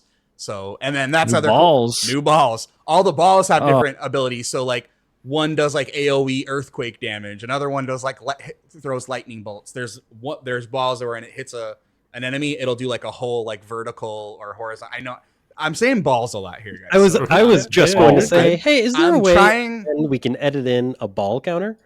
Trying to really stray away from saying balls so much. Why? I don't have a way. Why? It's balls. It's fine. All right, it's balls. I talked about testicles earlier. Literally, like I use the words testicles. It's fine. We've actually talked about shooting balls twice this episode already. Yeah. Twice in 2 separate contexts. Shooting balls here. One shooting the balls out. One shooting into the balls. Yeah, that's true. That is true. It's balls all the way down. all the way down. All the way into the pit. So yeah, fun game. I don't know if this is doing anything for you guys, but well, it makes me think. It makes me want to go back and play fucking Loop Hero. If you haven't heard of that, that's another town management like roguelike, very similar style of that, except the gameplay is completely different. So I've been interested in this. Yeah. The problem is I know I'm gonna be like addicted to it. Yeah. Right. That's where I'm like I need to control myself. Yeah. Is it on mobile? It is. I feel like that would be okay. And that's the thing to keep in mind for me, that I got it on. I think it's on Game Pass, so I don't think you have to pay for it if you have Game Pass. It's only like $15. If I could go back, which I don't have to go back because I didn't pay for it the first time, but like I would get it on mobile. I think it would be. This is a perfect game to throw on your Switch or your Steam Deck, to be able to play on the go. It just screams that capability, and like that might be the ideal way to do it. It's not very engine intensive. It's kind of got that pixel art style. My one nitpick with the game is that it's very brown. It's like overwhelmingly brown looking. Yeah. There's a couple levels where you get into a desert and maybe you're in a forest, or there's one where it's a lot of, I'm not going to spoil it, but there's like a lot of blues and it's a lot of blues, but there's still that like over looming like brown palette all over it. So, but other than that, Eric, if you pick it up, you're gonna get addicted. It's not on mobile like phones. Oh no, not on mobile. It would be perfect for mobile. It would, yeah. That's so. I'll probably wait until Apple. This feels like an Apple Arcade thing. They like to sweep in and grab stuff like this. So. And probably sometime this year, I'll probably play it on my phone. All the updates are free too, which has been nice. So like the update they just dropped, so you don't have to pay for it. So it's well worth the investment, and I'd highly recommend it.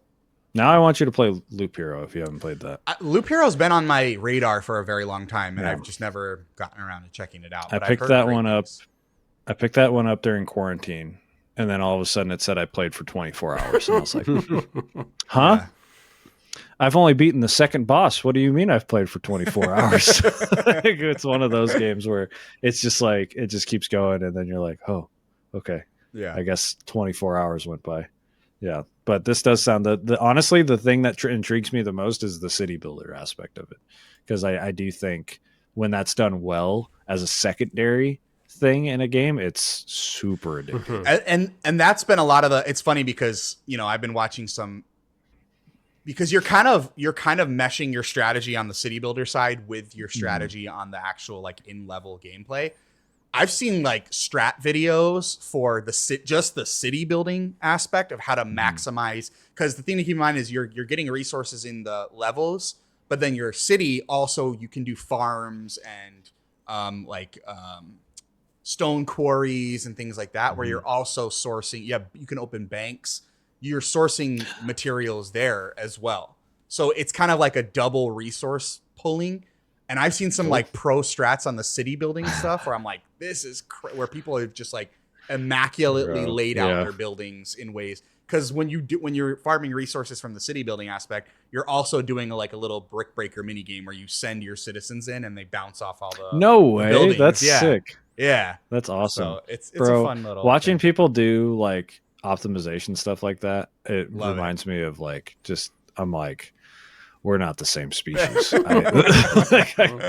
Like when because the one game that I play that has like optimization and growth like that is I'll occasionally dip into oxygen not included. Yeah. And I always just hit a point where I'm like, oh yeah, everybody's gonna die. It's fine. Start over. And then I look at some of the stuff some people do in that game, and I'm like, what game are we playing? Are we playing the same game? Yeah, no, literally. I'm like, it's crazy and it's like somebody's figured that out. Like, there's always the one person that figured that out first on how to do that stuff. And I'm like, who are crazy. you? Yeah. Yeah. It's nuts.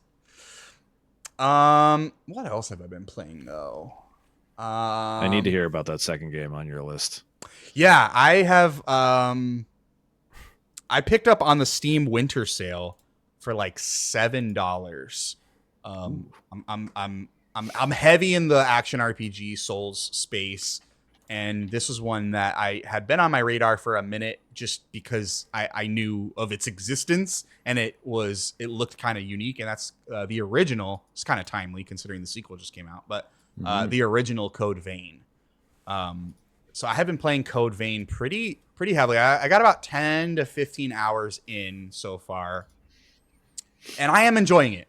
I'm not like head over heels on it, but I'm definitely enjoying what is there. It is very clearly a flawed attempt at a Souls game. There have been numerous times where I felt like maybe I was not killed because of an error of my judgment, and just because maybe the way that the enemy patterns were coded didn't really make any sense, or I just was like well outside of a hitbox that ended up killing me. So I am getting a little bit of that. That being said, I think that the story is fairly interesting. The art direction. I'm seeing some art direction here in this trailer. Some good art direction. Phil was waiting for it. Phil was waiting for it. That guy's real hot. Yeah. Is this what, 3-4 episodes in a row? Yeah, no, You know, Oh, baby, it's every episode. If you do the math, It's every that's episode. every episode. wedding, dude. It's kind of a cool. The premise here is that you're in kind of a post-apocalyptic world where there's, Nate, your message. I gotta move the Discord. I'm sorry. It's been a while since We talked a lot about balls. Anyway, what was I talking about? Code Vein. Balls. Code Vein. It's kind of this interesting. It's like a post-apocalyptic setting where there's like 3 types of people. There's humans, there's vampires, and then there's what's called revenants, which are humans that have kind of gotten this disease. They're like pre-vampire, like beast, And what they do is hell yeah. they don't like kill for blood, but they need blood to survive. So they're kind of like this weird hybrid species between humans and vampires. Now the politics of it all is that these roving bands of revenants have kind of formed these cliques underneath like the government that's working. And they're basically, some of them are fighting to basically preserve humanity. Some of them are like enslaving other revenants of their own kind to basically hunt blood for them. There's all these different kind of factions at play. It's a pretty interesting story, I think so. But again, I'm only like 10 to 15 hours in. That I like, and I have to shout out the character creator is so in depth. It's very, very in depth. You can trick out your character, and I've heard Code Vein 2, I know, is getting a lot of mixed reviews, but they said that the character creator is one thing that they have even improved upon from Code Vein 1. You can trick out your character in all sorts of really, really cool ways. Like the outfit they wear, you do create your own character. The outfits they wear, like if you're like into all the extra accessories and things like that. It's really I neat. love that. Yeah.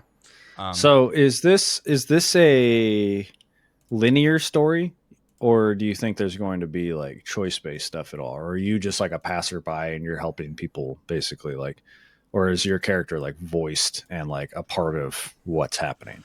Character's not fully, well, you get the like, how do you want your character to sound? Then it's just like, yeah, like that shit. Yeah. But yeah, your character's not voiced. Okay. I am already starting to find like optional side missions. There's this the world itself feels fairly linear, but you can pick up maps of the underground. They call it the underground, I think, where these maps will bring you to little smaller instanced dungeon experiences, and then those dungeon experiences get you like additional items. This game has what's called, I'm blanking on the name. I think they're called blood codes. Sorry. Blood codes, I think they are. Which is their version of like a build system. And what you do is when you meet new characters, you can inherit their blood code, and they basically imprint their skill set onto you. But what's cool is as you rotate through, as you pick your blood code, you can permanently memorize a handful of the skills that are in that blood code. Some of them are exclusive to you having that equipped, but let's say the archer has a specific skill where it's like increases long range attacks. You can imprint that and then keep using it on your berserker blood code or whatever. So it's kind of similar to cool. Yeah, that's like Metaphor. Metaphor has very similar with mix and match. It's the job system, basically. Yeah. When you break it down to that, 100%. It's the job system where you can permanently inherit. That's cool. Yeah. I did not. I've heard of this game. This is the first I've ever seen of it. Yeah. Yeah. I knew it was a Souls-like, but I didn't know there was a custom character customizer like that. And this actually, I'm intrigued. Yeah. I'm intrigued. Yeah, I didn't think I would be. Yeah. These games typically, like the anime Souls-likes, I'm usually like, everything's too shiny. I don't care. I don't need a story. Yeah. Just like let me hit stuff with good combat. But I'm gonna tell you right now, the girl with the Russian hat, she's doing something for me. It's definitely worth checking out if you can get it on discount. I don't think it's like a There's a drop demo everything too. You're doing. Yeah, check out the demo. Wait, actually, hold on. I have heard that games like this that do have a very in-depth character creator, that's the demo, is the character creator. So I don't know off the top of my head what that is. I saw it for But $9 and I like scooped it up immediately. Yeah. So, yeah. No, for sure. That reminds me. I think you said you got it for like $7, and it's like, have you guys read the thing? Speaking of Peak, we talked about that like an hour ago. What the Peak dev said. Oh yeah. No. Yeah. About what? Where he was like, Hold up. They did a lot of $8 range. They did. He's like, Oh, why is yeah. it $8? Five isn't like, five. we did a lot. Yeah, we figured out what the highest amount of money is considered $5, and it's $8. Like that's basically, And it all like, completely makes sense. Yeah. Oh my god, it sounds like incoherent bullshit, Yeah. and it makes complete sense. Yeah. It makes Yeah. $8 is $5. Yeah. 100%. 100%. So like I was gonna say when you were like, oh yeah, I got it for like $7. I was gonna say, so you got it for $5. Yeah, And I was like, I don't know if you guys know that. Exactly. But yeah, that's hilarious. No, this looks cool, dude. Like legitimately, you haven't been streaming this. This has just been this has Gianni just been and his art direction by himself. Well, to be honest with you, you gotta play it solo. You know what I mean? Lights, candles on the desk. Damn, that one got Phil. I feel great about that. Now, I had heard Code Vein 2 was coming out, so I was like, you know what? It's on sale. Why don't I do the homework? I think the only thing that I'm at is Code Vein 2 is they have gone on record like this is a serialized franchise. Code Vein 2 has nothing to do with Code Vein 1. We take the Final Fantasy of it all. Like we're going to take like it has the revenants, it has the vampires, but this is a completely standalone story.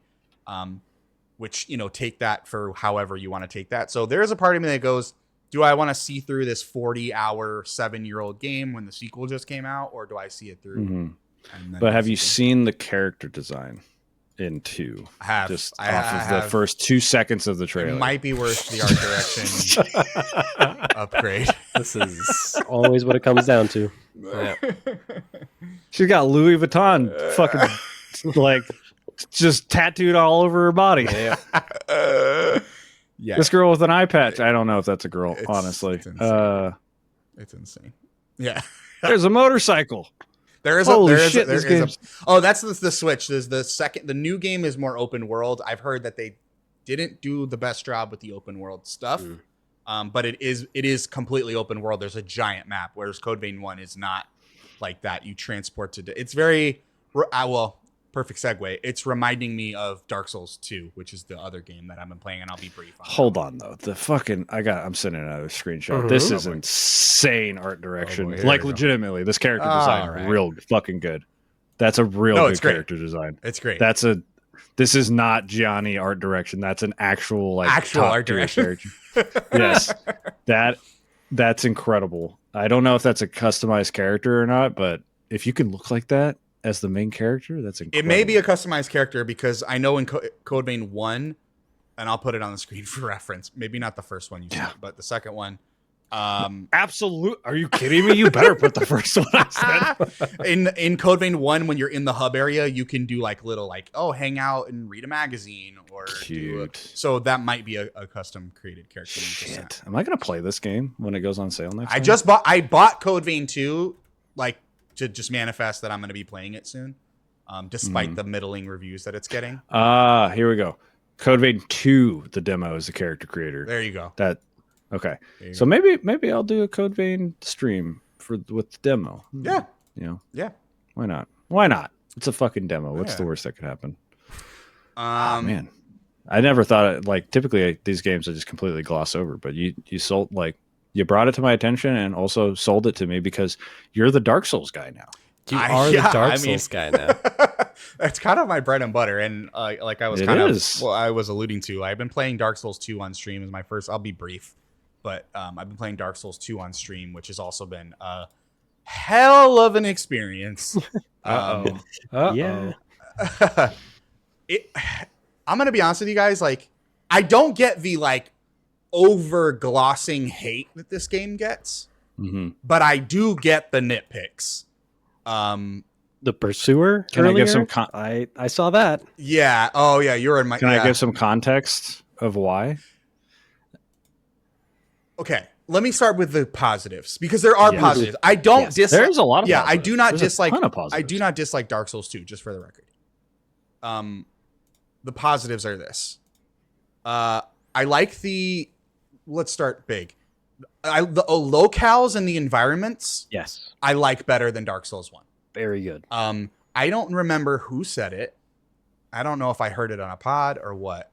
And if it was one of you, I apologize. I want to make sure I give the right credit. But I heard somewhere that someone was like, Dark Souls 2 is more like a fairy tale, and Dark Souls 1 is more just kind of like a medieval dark fantasy. I think that was Dohi. Yeah. It might have been Dohi. It might have been Dohi in chat. You're right. It might have been. He was talking about it while you were playing Dark Souls 1, I believe. Shout out to Dohi, one of the regulars on the Soul streams. Twitch.tv/ShinyDeCrossa. Come check me out Monday through Thursday. It is very much a I'm seeing that. Like it feels more fantastical and magical and like something you'd read in like a story, like you know what I'm seeing. It's got that like Alice in Wonderland vibe. Yeah, like I'm down the rabbit hole kind of deal. I love that. I think that that's very cool. I also like the weapon degradation system as a huge quality of life increase. That your weapon degradation just is based on every time you respawn from a bonfire. What else do I like? That's a very funny mechanic because they basically like they did weapon degradation in 1. Yeah. Terrible mechanic. Then they basically like almost got rid of it in 2, right? And then in 3, which was my first Souls game, people were like, "Oh yeah, weapon degradation." I was like, "What?" Yeah. Because it doesn't matter. Yeah. It never is a thing in 3. Yeah. And same in Bloodborne. Bloodborne has it too, which again, I didn't realize.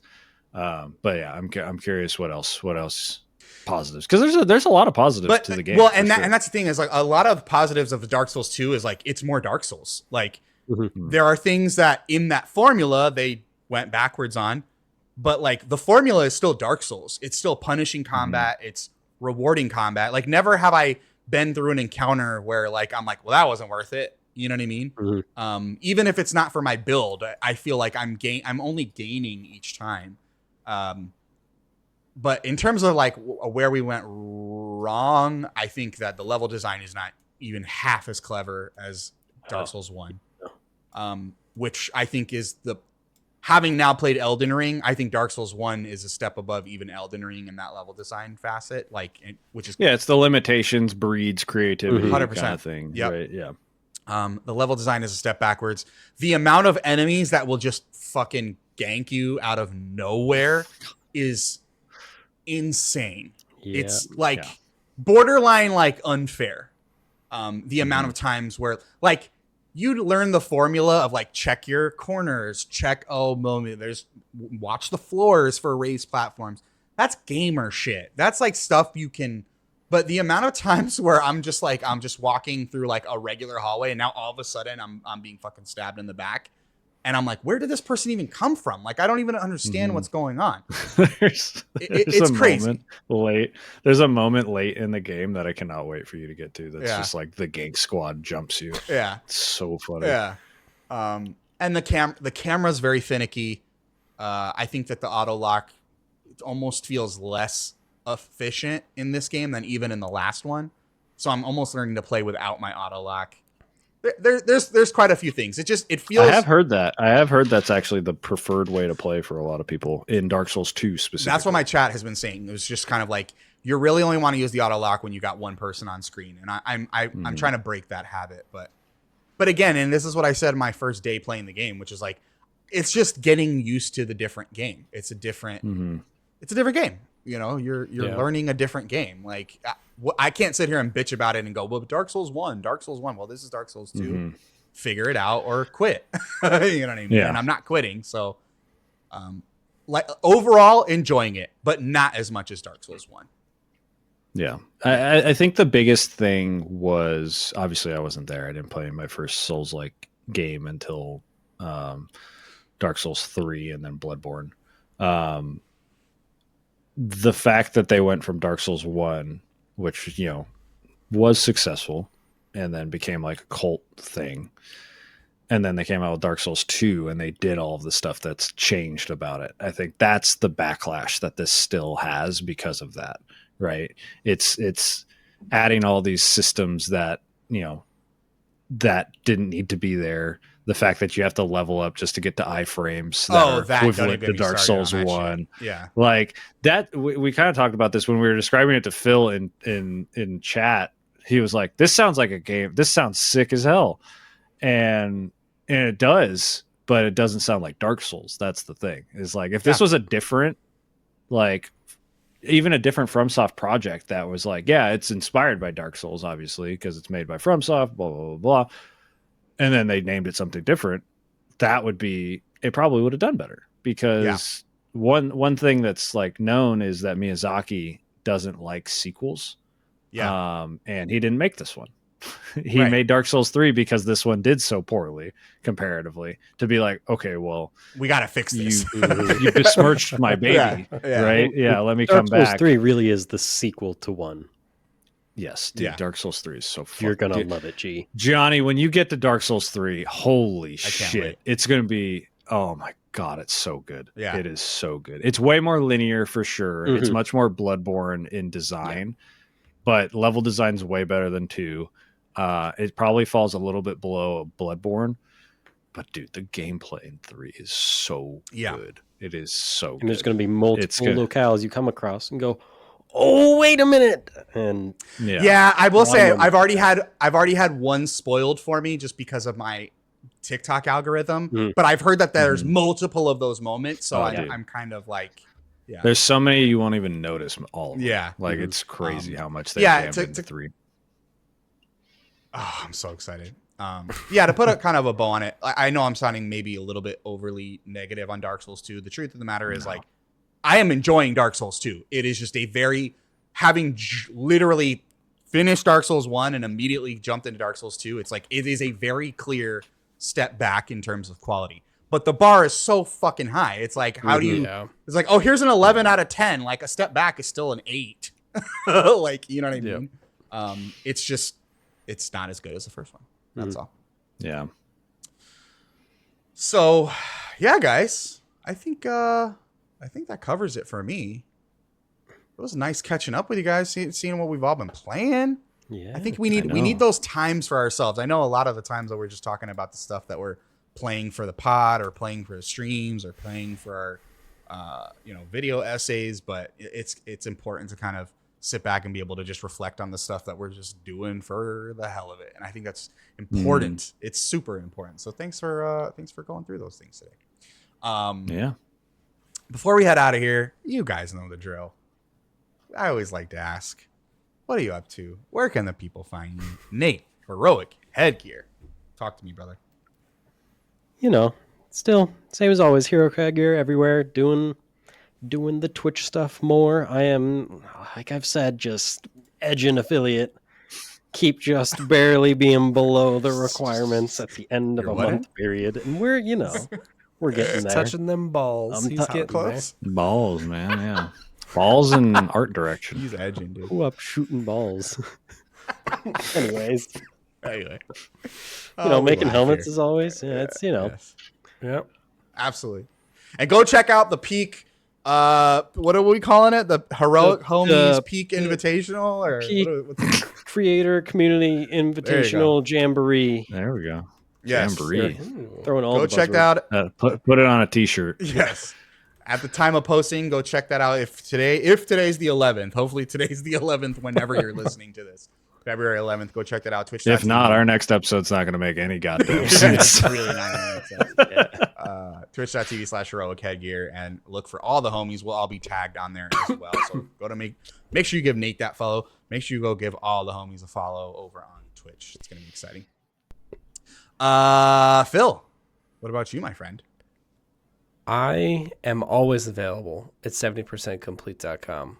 We're finally spinning up the gears, getting stuff going. That Dishonored episode number 1 should be out soon, we'll say. But the thing that will be out, by God, and I'm going to say it into a microphone so it's true, you need to close this episode right when we get to the end, and then you're going to go to Like it first. youtube.com. Oh, yeah, like, comment, subscribe. Yes. Listen to the rest of this because it's really important. And then when you're done, go get a sandwich, get you a nice bevy, and you're going to go to youtube.com/@70% complete. And you're going to sit down for over an hour and have a fantastic educational time watching an incredible video essay about Avowed, surrealism, fighting about empire, a little bit about the soul, and mushrooms. There's also mushrooms in there. A lot of mushrooms. A lot of mushrooms. Yeah, if you're into that. I mean, everyone is. It's a fungus-filled game, really. It sure is. It is a fun game. Go check it out. That video is going to be out by the time this episode comes out, by God, or bad things will happen. Shit, what bad things? What I happened? heard Whoa. bad things already happened. That's It either is going to be out or it will never come out, and that's the thing I will tell Okay. you. One or the other. Yeah, but yeah, I worked so hard on this damn thing. Go watch it. Give it a like. Give it a comment. If it's not your thing, just leave it in a browser tab and just let it go, because I would prefer your enjoyment, but I will take your view. Mm-hmm. And if you don't like Avowed, don't bring your bitch ass over to Phil's video and leave a fucking negative comment. Go watch a fucking Fortnite compilation. You No. punk ass. Leave the comment. Leave the comment. It's engagement. It Actually, pushes yeah, the no, algorithm. talk all your shit if you want. Leave it on there. Talk your shit. Go talk your shit. Phil's not gonna look, but talk your shit. And then go to the Fortnite compilation. Yeah. Then go. Ass okay, anyway. Eric, Mr. the Human, where can the people find you? What are you up to? Just look up Mr. the Human everywhere. We crossed 1,000 subscribers on YouTube. We're nearing it on 200 followers on Twitch. We're nearing 2,000 followers on TikTok. Been a good year so far. My statistics say not good compared, because December was just like a fucking anomaly. So that feels real good to be like, you're 500% down. I'm like, oh god, it's my poor stats. But then you look and it's like, no, it's okay. It's just, that was an outlier.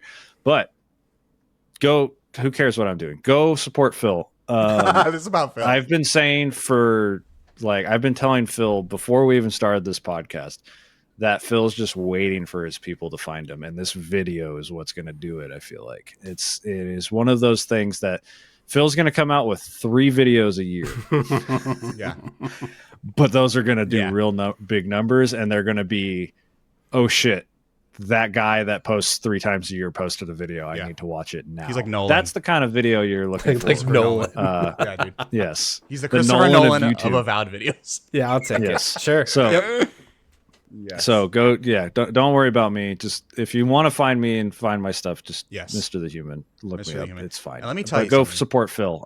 What? Let me tell you Tell me what. If you don't like horse girls, you better take your fucking bitch ass over to @70% complete and leave a comment on Phil's video. All right.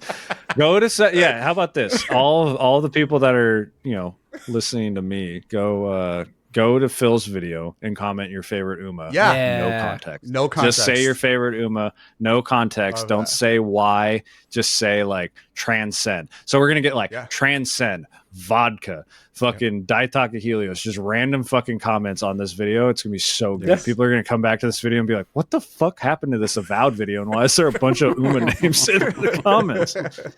Perfect. Yes. I'll take it. Perfect. Do that. All right, Johnny. Johnny, tell us, what are you doing? Yes, you can find me at Gianni DeCrossi. You can find me on YouTube. You can find me on Twitch. You can find me on TikTok. You can find me on Instagram. You can find me on Threads, Blue Sky, anywhere you're at. I'm there as well. Come find me. I'm the only one on the internet. Don't worry about the search. You'll find me somehow. Right now, I am streaming for the month of February, at least for the time being.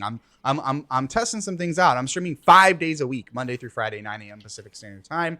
We are playing Dark Souls 2, as I have talked about. That's a mission and a half, but we're getting through it. And then also, depending on how things are going, we'll see. I played a little Prey 2017 earlier this month on stream, and the people seem to really, really enjoy it. So I may still be playing Prey 2017 on stream. I also have a couple fun videos planned for my YouTube channel, Gianni DeCrosso over on YouTube. Again, quite a bit of a pivot over to the games that I enjoy the most playing, which are these action RPGs, these Souls-like. Not to say that's all you're going to see from my channel, but you're going to start to see a lot from my channel. So go make sure you give me a follow, but make sure you give me a sub over there as well. Other than that, homies, I need to get some food in my belly. As much as I love talking to you guys, I gots to go. So it has been an honor and it has been a privilege, and we shall see y'all next time. Peace. Bye. Bye. Join the Discord. And if you don't like Prey 2017, you can get your bitch ass. Bitch ass.